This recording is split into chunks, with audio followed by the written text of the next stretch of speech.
Morning. Good morning sir. मेरा नाम है सहदेव महतो। मेरा विषय है हिंदी। आप लोग टीवी वगैरह देखते हैं? देखते हैं ना सभी को? टीवी वगैरह देखते हैं तो उसमें धार्मिक चीज में आपको क्या देखना ज्यादा पसंद करते हैं? रामायण हो गया, महाभारत हो गया, कृष्ण लीला हो गया, ये सब देखना पसंद करते हैं ना? तो आप लोग के चैप्टर में है राम लक्ष्मण संवाद, ठीक है? उनके बारे में जानकारी हम लोग लेंगे, ठीक है?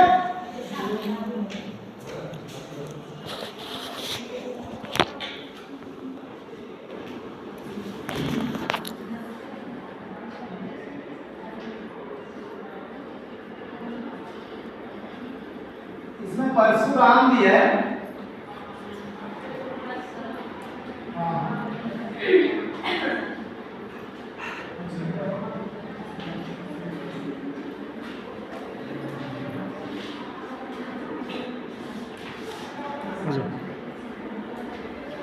इसको लिखे कौन है? तुलसीदास। कौन? तुलसीदास।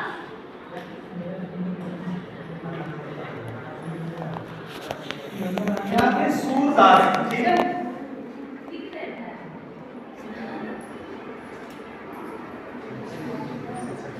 देखिए, राम लक्ष्मण परशुराम, राम संवाद, राम लक्ष्मण परशुराम, ये रामायण का हम पूरा पाठ नहीं बताने जा रहे हैं आप लोग को।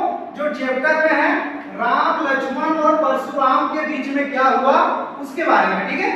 ये राम लक्ष्मण और परशुराम, राम लक्ष्मण के अगर दो हम लोग कह रहे हैं भगवान के रूप में मानते हैं, ठीक है? ये लोग चार भाई थे, राम लक्ष्मण भरत शत्रुघ्न ना। तो ये राम लक्ष्मण जब गए थे अपने गुरु के पास शिक्षा लेने के लिए, समझ रहे हैं ना? तो उस दरमियान में उन्होंने थे से वहां एक बहुत बड़ा सभा चल रही थी।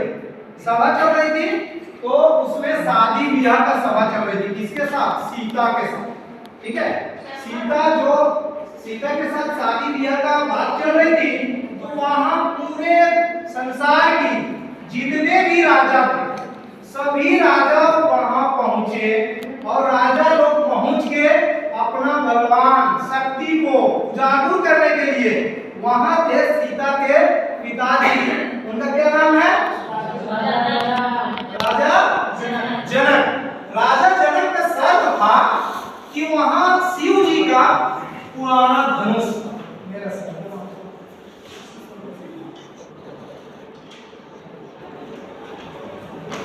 वहां जो है कि राजा थे तो उन्होंने शर्त लगाया थे सभी राजाओं का कि शिव जी का धनुष था रखा हुआ कि जो अगर ये शिव जी के धनुष को उठाकर अगर तोड़ दे तो उसके साथ सीता मां का विवाह रच जाएगा।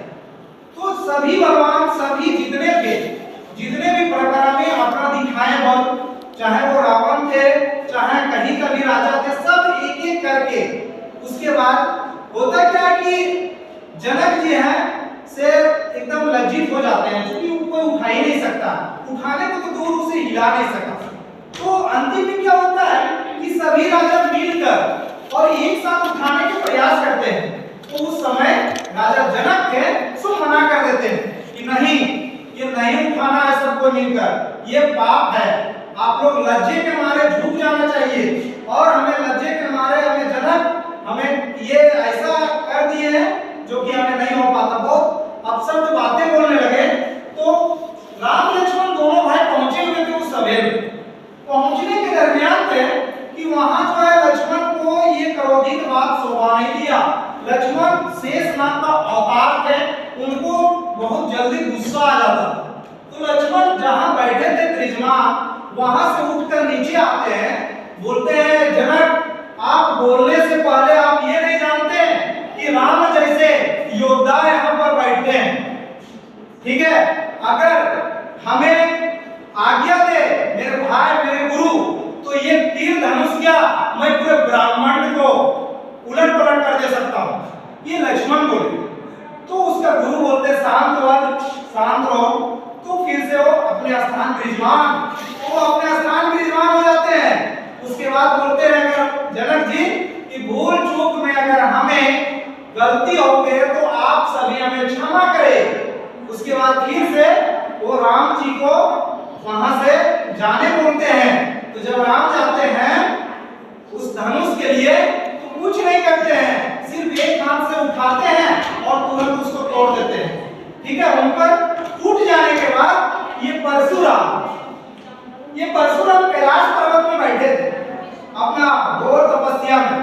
तो जब ये शिव धनुष को टूटने का आवाज आता है तो इन्होंने जो है वहां से कड़क की आवाज सुनाई दी, अपना तलवार और अपना फारसा लेकर और उस सभा में प्रवेश हो गए। अब प्रवेश होने के दरमियान क्या होते हैं कि सभी राजाओं को एकदम खौफ हो गए कि शायद कहीं ना अब किसका मौत लिखा हुआ है, किसी को भी नहीं बख्शते। सभी राजा उनसे डरते थे, लेकिन राम लक्ष्मण नहीं डरते थे। तो आए और सब प्रणाम करने लगे, सबको धड़काने लगे, वे हटाने लगे। तो उसके दरमियान जो है ना फिर ये राम लक्ष्मण भी बताते हैं मैं राम अयोध्या से राजा दशरथ का पुत्र हूँ।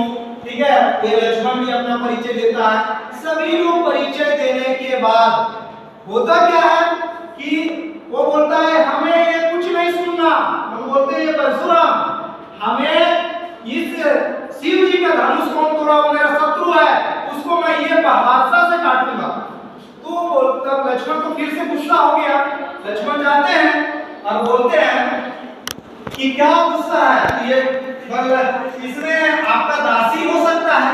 राम बोलते हैं पहले कि इसका आपका दासी हो सकता है जो ये काम कर सके, दूसरे में कहां ताकत। तो लक्ष्मण बोलते हैं कि ये जन्म में हम लोग बचपन में कितना धनुष तोड़े, धनुष तो हमको कोई फर्क नहीं है, हम तो क्षत्रिय हैं। क्षत्रिय को धनुष से खेलना परंपरागत है, वो धनुष और धनुष खेलना एक समान है। तो बोलता तुम इस धनुष को नहीं जानता है, इस धनुष को कितने ये राक्षसों को वध किया है, इस धनुष से पूरे ब्रह्मांड सब डरते हैं और धनुष को धनुष समझते हो।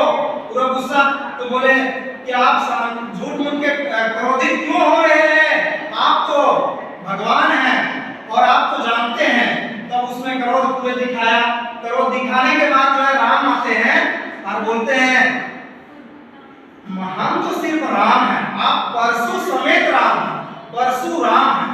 तो आपका अगर ये कोई करे तो आपका दासी हो सकता है, इसके अलावा किसमें ये क्षमता जो करे। तो और वहां से क्रोधित हो जाता है। अंतिम में बोलता है कि अगर आप क्षत्रिय हैं तो आप धनुष उठाइए और मेरे से लड़ाई कीजिए, वार कीजिए। तो वो भी स्वीकार बोलते हैं राम जी कि ये जो है हमें ये ऋषि मुनि और पंडित लोग ये जो भी होता है उस पर मेरे क्षत्रिय के धर्म के आधार से और स्त्रियों को हम धनुष से वार नहीं कर सकते हैं, ये मेरे कुल में नहीं है। लेकिन अगर दूसरा कोई हमें ललकारे और ये करे तो ये क्षत्रिय का होता है कि उससे हार भी नहीं मानना चाहिए। तो अंतिम में परशुराम के साथ युद्ध करने के लिए राम तैयार हो जाते हैं। और जब राम का सही रूप उनको पता चल जाता है तब वो स्वयं उसको विष्णु का अवतार को जब उसका प्रतिबिंब आ जाता है राम में, तो परशुराम उसे खुद ही क्या बोलते हैं क्षमा मांगते हैं, प्रणाम करते हैं और वो बोलते हैं कि ये जो धनुष है ये मेरे तीर में जब चढ़ गया, राम बोलते हैं, तो किसी का भी हम नष्ट करेंगे, चाहे वो आपका मन से दौड़ने वाली गति को हम करेंगे, चाहे तो आपके यातायात के साधन का जो क्षमता होता है उससे करेंगे, दो में हम एक को से करेंगे। तो वो बोला कि हमें मन की गति को कर दीजिए, लेकिन यातायात के नहीं, कभी मैं कैलाश पर्वत जाता हूँ कभी आता हूँ। तो वे बाण से फिर वे कर देते। ठीक है, आज के